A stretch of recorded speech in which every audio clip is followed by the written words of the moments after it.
3 ایسے گناہ جو مردوں کو تو معلوم بھی نہیں ہیں کہ یہ بھی گناہ ہیں اور 90% مرد اس کو کر رہے ہیں۔ اب اس ویڈیو کو آپ اپنے ان سبھی دوستوں کو شیئر کر دیں جو اپنے کپڑے ٹخنوں سے نیچے پہنتے ہیں۔ نمبر 1، اپنے کپڑے کو ٹخنے سے نیچے رکھنا چاہیے۔ جینز ہو یا ٹراؤزر حرام ہیں۔ اللہ کے رسول صلی اللہ علیہ وسلم نے فرمایا، 3 لوگوں کی طرف اللہ تعالیٰ قیامت کے دن نہیں دیکھے گا اور ان کے لیے دردناک عذاب ہے۔ جن میں سے ایک شخص ہے ٹخنوں سے نیچے کپڑے پہننے والا، اور اگر نماز کے دوران ایسی کیفیت ہوگی تو اللہ تعالیٰ اس کی نماز کو بھی قبول نہیں کرے گا۔ نمبر 2، اگر آپ شارٹس گھٹنے سے اوپر پہنتے ہو تو اس کا گناہ ہوگا، کیونکہ مرد کا سطر گھٹنے تک ہے اور سطر چھپانا فرض ہے۔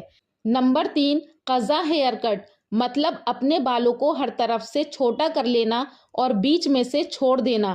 ایسے بال کاٹنے سے آپ صلی اللہ علیہ وسلم نے منع فرمایا ہے اور یہ حرام ہے۔ آئی ہوپ آپ کو انفارمیشن اچھی لگی ہوگی۔ اب صدقہ جاریہ سمجھ کر ان لوگوں تک شیئر کر دیں جو لوگ ان تینوں کاموں میں ملوث ہیں۔